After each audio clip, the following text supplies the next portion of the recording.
The Aztecs were one of the most advanced cultures and tribes of the American Indians. This state, which had a population of nearly 5 million at that time, was strangely destroyed by 550 Spanish soldiers. Hernan Cortes was at the head of the Spanish soldiers. Hernan Cortes was from a noble family, but unlike other family members, he was a little more adventurous.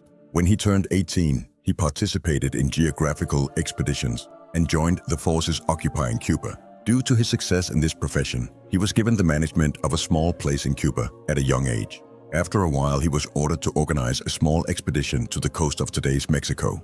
However, this small expedition would cease to be an expedition and turn into a major invasion with a small army. Cortes immediately completed his preparations and set off with 550 armed Spanish sailors. A unit consisting of 1 cannon and 20 horses went to the Mexican coast.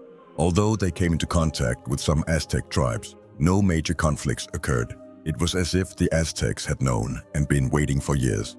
The locals called Hernan Cortes in their language as Quetzalcoatl. Quetzalcoatl was one of the Aztec gods. Quetzalcoatl had left these lands many years ago, so the Aztec civilization made offerings to this god at certain times and prayed for their god's return. Luckily, Hernan Cortes also arrived before these ceremonies. The word Quetzalcoatl is also among the Aztecs. It meant feathered snake. Cortes also had a long beard at that time. This was a very strange situation for the beard Aztecs, because Aztec men did not grow beards by nature. So the Aztecs wore shiny armor with a lot of facial hair and held firearms in their hands that they had never seen before. They thought this person was Quetzalcoatl, that is, their god. Hernan Cortes wanted to advance towards the interior of Mexico by the coasts, but the Spanish soldiers did not want this, and they planned to escape with ships. Hernan Cortes loved this land, where he was called a god. That's why he had no intention of leaving, so he set all his ships on fire so that his crew wouldn't escape. Having nowhere to go, the Spaniards began to advance towards Tenochtitlan, the capital of the Aztec Empire. Seeing the firearms in front of them, the Aztec tribes surrendered to them and joined Cortes. They followed this white man without question because they believed he was God. Hernan Cortes thus gathered a large army for himself. News of their god's return spread and reached the Aztec king Montezuma.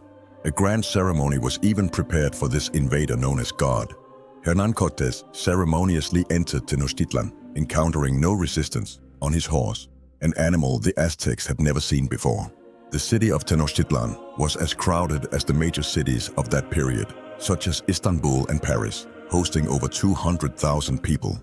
The Aztecs thought that abundance would come with the return of their gods. They were in joy and happiness. Seeing the wealth of the Aztecs, Hernan Cortes' first act was to capture the king of the Aztecs at a suitable time and plunder the treasures. Chaos began in the city of Tenochtitlan, its people and soldiers. They realized these white men weren't God after they killed one of them. When the Aztecs started to resist, the Spaniards left the capital and retreated to the coast. The Aztecs saw King Montezuma as responsible for these events. King Montezuma was killed by his own people. After a year of wars, Hernan Cortes surrounded Tenoch with artillery. The city, helpless against firearms, was able to hold out for 3 months. This time, Cortes entered the capital at gunpoint and killed thousands of people in one day.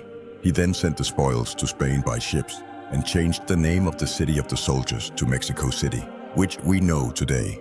After many years had passed since his return to Spain, he was too old to embark on new adventures. Cortes, who spent his last days in his luxurious mansion, died in 1547 at the age of 62. As his last will, he was buried in Mexican territory after his death.